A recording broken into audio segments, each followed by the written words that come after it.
nombre! ¿Qué pasa contigo? Padre si chiama Antonio Andolini e questo è Bazzi.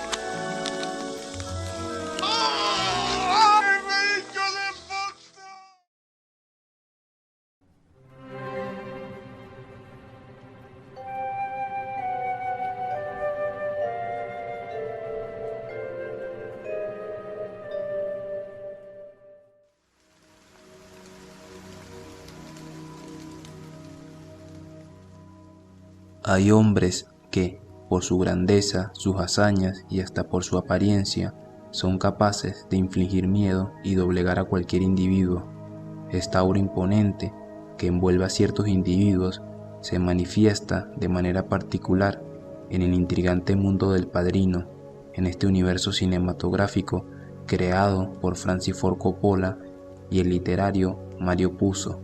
La imponente presencia de los personajes trasciende la pantalla para dejar una huella perdurable en la memoria de los espectadores.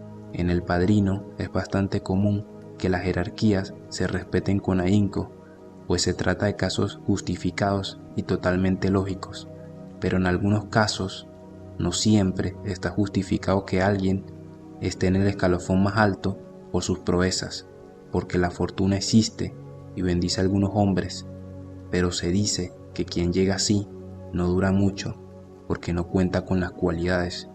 Vito Corleone, el don de la familia Corleone, es un retrato de un individuo que supo sacar provecho de sus virtudes y que se ganó su imperio a base de esfuerzo e inteligencia.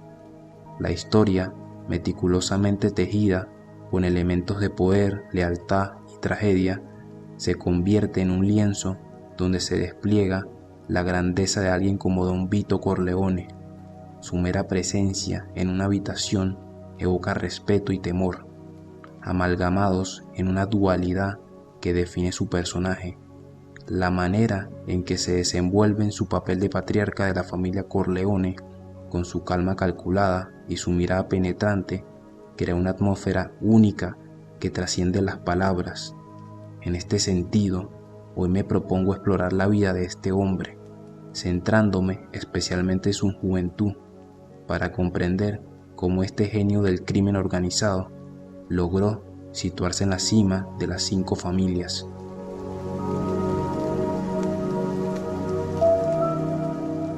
A la edad de 12 años, el Don era ya un verdadero hombre, de corta estatura, moreno y delgado. Vivía en una pequeña aldea siciliana. Vito Andolini nació en la aldea de Corleone, en Sicilia. Desde temprana edad se vio obligado a emigrar a América para eludir a sus perseguidores. El padre de Vito, quien había ofendido a Don Ciccio, un líder local de la mafia, fue fatalmente acribillado a balazos. Tras este suceso, Paolo, el hermano mayor de Vito, juró venganza y emprendió la huida a las montañas con la intención de acabar con Don Ciccio, pero lamentablemente compartió el destino de su padre. La madre de Vito, consciente de que ella y Vito serían los siguientes, tomaron la decisión de enfrentarse a Don Ciccio y pedir indulgencia. Sin embargo, Ciccio argumentó que a medida que Vito creciera, se fortalecería y buscaría venganza. Ante esta amenaza, la madre de Vito reaccionó de manera contundente, empleando un cuchillo para amenazar la vida de Don Ciccio y permitir que Vito escapara. Vito se escondió con ayuda de los vecinos. Sin embargo, los vecinos no podían tener a Vito por mucho tiempo.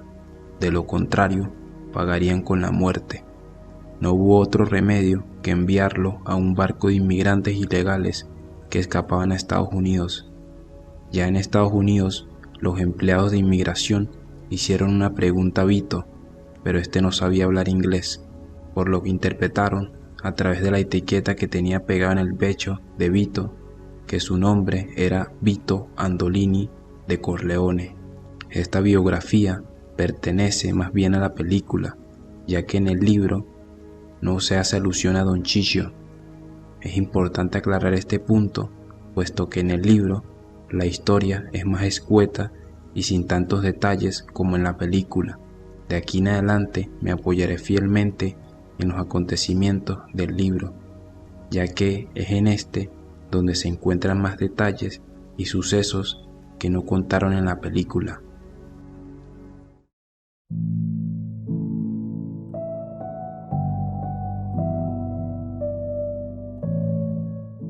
Vito se alojó en la casa de los Abandado, cuyo hijo Jenko se convertiría más tarde en consigliere del Don.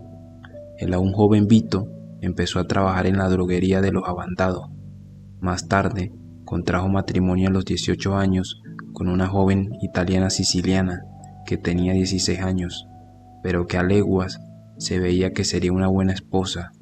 2 años más tarde, el matrimonio fue bendecido con el nacimiento de su primer hijo, Santino, a quien todos llamaban Sony. En la vecindad vivió un hombre llamado Fanucci. Era un hombre corpulento y aspecto notablemente italiano, que vestía trajes y sombreros caros. De él se decía que era miembro de la Mano Negra, una rama de la mafia que se dedicaba a extorsionar con amenazas a las familias y los comerciantes. No obstante, la mayoría de los habitantes eran violentos, por lo que Fanucci apenas extorsionaba algo, solo pequeñas sumas a familias ancianas y comerciantes pequeños, pero poca cosa en realidad. Acostumbraba a robar a personas que vendían ilegalmente lotería o juegos prohibidos. La familia Bandado pagaba a Fanucci una pequeña suma de dinero, a pesar de que Jenko estuviera en desacuerdo en pagarle, a tal punto de decirle a su padre que se haría cargo de ello, pero su padre se lo prohibió. En cuanto a Vito, se limitaba a observar sin involucrarse. Un día, 3 jóvenes hirieron gravemente a Fanucci. No lo mataron, pero lo hicieron sangrar, y a partir de entonces, el extorsionador se volvió temible.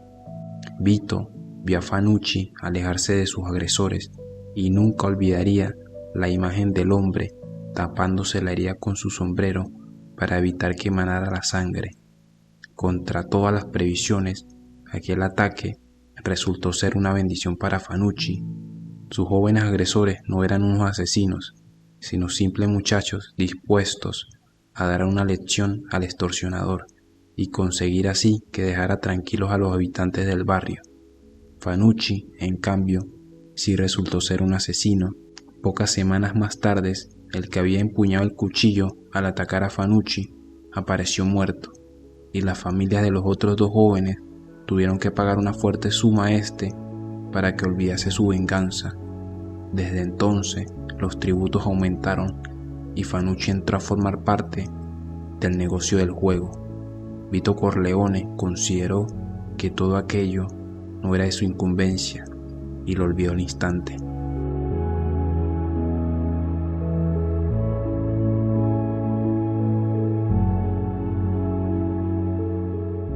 Por aquel entonces el aceite de oliva empezaba a escasear. Fanucci vio una oportunidad en ello, por lo que se asoció con los Abandados, suministrando el aceite, salami, jamón y queso, todo traído de Italia. Además de ello, colocó a trabajar en la droguería de los Abandados a su sobrino, con lo que Vito Corleone se encontró sin trabajo. Para aumentar aún más las preocupaciones de Vito, llegó el segundo hijo, Federico. Ahora Vito Corleone tenía 4 bocas que alimentar.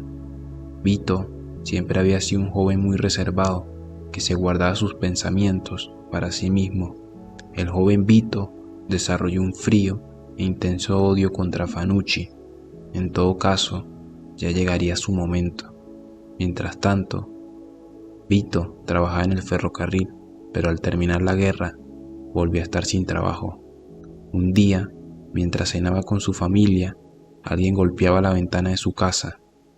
Vito vio que quien llamaba era un joven llamado Peter Clemenza. El casi desconocido vecino le alargó un paquete blanco, al tiempo que decía: paisano, guárdame esto. Vito tendió el brazo y tomó el paquete. El rostro de Clemenza denotaba una gran inquietud. Parecía hallarse en apuros, por lo que Vito no le hizo pregunta alguna. Pero cuando en la cocina abrió el paquete y vio que lo que Clemenza le había entregado eran 5 pistolas bien engrasadas, corrió a ocultarlas en el dormitorio y esperó. Supo que Clemenza había sido detenido por la policía. Seguramente le había entregado aquel paquete al oír que llamaban a la puerta. Vito no dijo una palabra de aquello a nadie. 2 días después, Peter Clemenza apareció de nuevo por el vecindario y, como si no diera importancia a la cosa, preguntó a Vito: ¿aún conservas mi mercancía? Vito asintió con la cabeza. Tenía la costumbre de hablar poco, al tiempo que invitaba a su vecino a subir a su piso, donde le ofreció un vaso de vino y luego iba al dormitorio en busca del paquete. Clemenza bebió, escrutando fijamente a Vito, y le preguntó: ¿has mirado lo que hay adentro? Con el rostro impasible. Vito contestó: no tengo por costumbre meterme en lo que no me importa. Bebieron juntos durante un buen rato y simpatizaron mutuamente. A Clemenza le gustaba hablar, a Vito escuchar. Se hicieron amigos. Vito se unió al negocio de Clemenza, en donde participaba otro hombre llamado Salvatore Tessio. El trabajo de sus paisanos era sencillo y de carácter delictivo. Consistía en desvalijar camiones que transportaban vestidos de seda y luego vender la mercancía.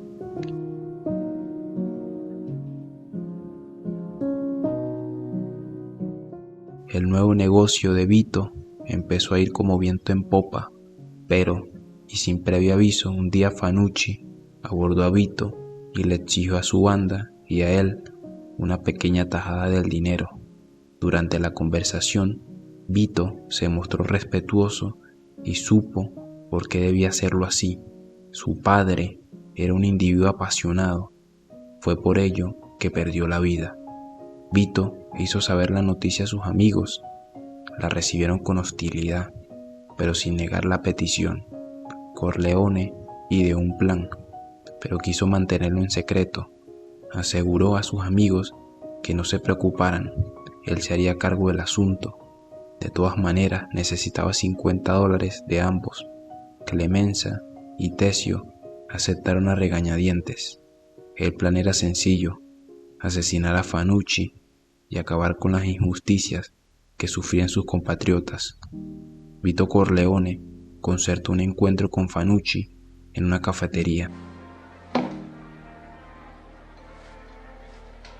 Mi pare che ci sono 200 scudi sotto il mio cappello.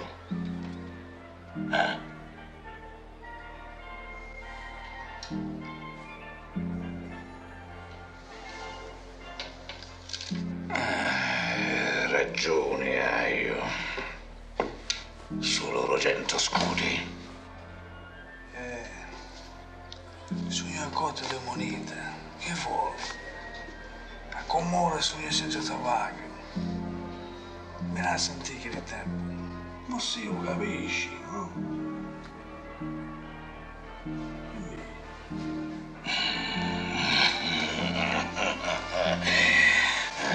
Tu sei un piccolo di scacchi. Com'è che non ti avevo mai incontrato prima? A te,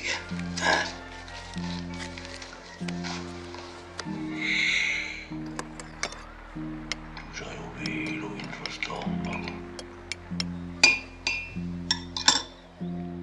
Tutto io te voglio cappare una moneta.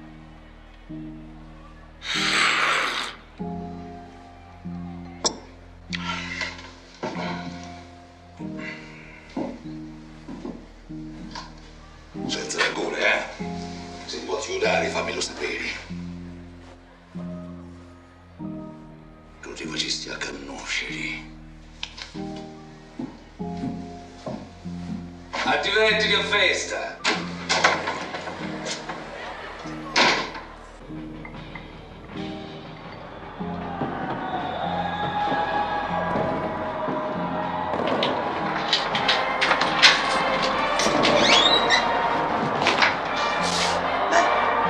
Come fai?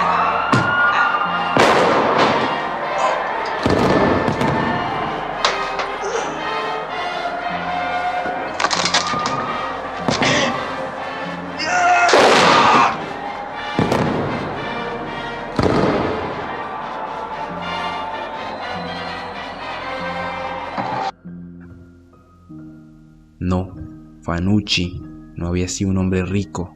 De haberlo sido, no habría llevado aquella moneda de oro en la cartera. Eso solo lo hacían los pobres diablos.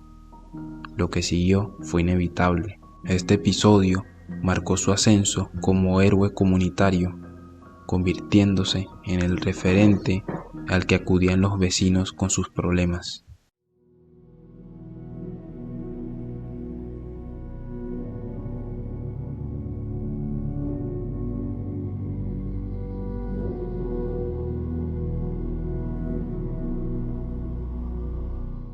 Eventualmente decidió dedicarse al negocio de la importación de aceite de oliva, asociándose con su amigo de la infancia, Jenko Abandado. Jenko tenía experiencia en el asunto, cuidaría del negocio y se encargaría de la compra y almacenamiento del aceite, y las ventas las haría Tesio y Clemenza, para convencer a los comerciantes de que compraran el aceite de oliva marca Jenko pura. Con su típica modestia, Vito Corleone se había negado a que el aceite llevara su nombre. Vito, naturalmente, sería el jefe de la empresa. Era quien había puesto la mayor parte del capital y también intervendría en los asuntos especiales, por ejemplo, cuando los comerciantes se resistieran a dejarse convencer por Clemenza y Tesio. Desde entonces y durante unos cuantos años, Vito Corleone vivió como cualquier pequeño hombre de negocio. Solo se ocupaba de hacer prosperar su empresa.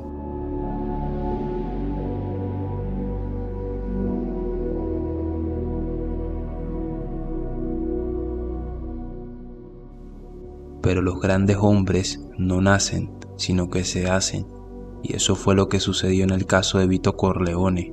Cuando llegó la prohibición, Vito Corleone dio el paso decisivo que habría de permitirle dejar de ser un comerciante, poco escrupuloso, pero un simple comerciante al fin y al cabo, para convertirse en un gran don de los negocios ilegales. Esto no ocurrió en un día ni en un año, pero al terminar la prohibición, al comienzo de la Gran Depresión, Vito Corleone ya era el padrino, el Don Corleone. Ya desde muy joven, Vito Corleone era tenido por hombre razonable. De su boca nunca salía una amenaza. Siempre empleaba la lógica, una lógica, por otra parte, irresistible. Siempre se aseguraba de que el otro obtuviera su parte de beneficio. Con el tiempo, el imperio de Corleone fue creciendo. La lista se hizo más larga y el número de hombres que trabajaban directamente para Tesio y Clemenza aumentó de forma considerable. Cada vez era más difícil controlarlo todo. Por ello Vito Corleone decidió reestructurar su imperio. Dio a Clemenza y a Tesio el título de caporellín o capitán, a sus subordinados el de soldados y a Jenko Abandado lo nombró consigliere. Al grupo de Tesio lo hizo responsable de Brooklyn y al de Clemenza el de Bronx. Por otra parte, separó a ambos hombres y sin decirlo claramente les dio a entender que no debían tener relación alguna, ni siquiera social, salvo en casos de absoluta necesidad. Esto se lo explicó a Tesio, que era más inteligente, aunque le dijo que se trataba de una medida de seguridad por si surgían problemas con la ley. Pero Tesio comprendió que Vito no quería que sus dos caporregímenes tuvieran oportunidad de conspirar contra él, así como que no había nada personal en ello y que se trataba de una simple precaución táctica. En compensación, Vito dio a Tesio una autonomía completa en su demarcación, mientras que sobre Clemenza ejerció un control más estricto. Clemenza era más valiente, más atolondrado y más cruel, a pesar de su jovialidad exterior, por lo que era preciso vigilarlo más de cerca. Fue por entonces que el Don se convenció de que él sabía dirigir su mundo mucho mejor que sus enemigos, creencia que estaba alimentada por el hecho de que mucha gente pobre del vecindario acudía a él en busca de ayuda. Le solicitaban de todo: recuperar la paz conyugal, encontrar empleo para el hijo, sacar a alguien de la cárcel, obtener un pequeño préstamo, interceder ante propietarios que pedían alquileres muy altos a inquilinos sin trabajos. Don Vito Corleone ayudaba a cualquiera, y no solo eso, sino que lo hacía de buen grado. En consecuencia, cuando estos italianos tenían que votar en las elecciones municipales o cuando se trataba de elegir a los representantes del Estado en el Congreso, se dejaban aconsejar por su amigo el padrino. Así fue como Don Corleone se convirtió en una figura política a la que consultaban los jefes de los partidos y cuyo poder fue consolidándose y aumentando gracias a su penetrante visión del futuro. Pagaba los estudios a una serie de muchachos brillantes, pertenecientes a familias italianas sin recursos, que al cabo de unos años se convertirían en los abogados, fiscales y jueces de la ciudad. Don Corleone preparaba el futuro de su imperio, con el mismo cuidado con que lo haría un gran político. Cuando se derogó la prohibición, el imperio del Don habría sufrido un duro golpe si no hubiese sido porque Vito Corleone habría tomado sus precauciones. En 1933 envió emisarios al hombre que controlaba los garitos de Manhattan, la usura, las apuestas, la lotería ilegal de Harlem, etc. Se llamaba Salvatore Maranzano y era considerado un peso novante, uno de los reyes del hampa neoyorquina. Los emisarios de Corleone le propusieron ir a medias en el negocio, ya que con la organización y los contactos policíacos y políticos del Don, sus operaciones podrían extenderse hasta Brooklyn y el Bronx. Pero Maranzano, que carecía de visión de futuro, rechazó desdeñosamente la propuesta, en parte porque era amigo de Al Capone, quien contaba con su propia organización y sus propios hombres, aparte de armamento de todo tipo. Así pues, no iba a aliarse con un advenedizo cuya reputación era mayor como conciliador que como mañoso. La negativa de Maranzano encendió la mecha de la Gran Guerra de 1933, que iba a cambiar por completo la estructura de los bajos fondos de Nueva York.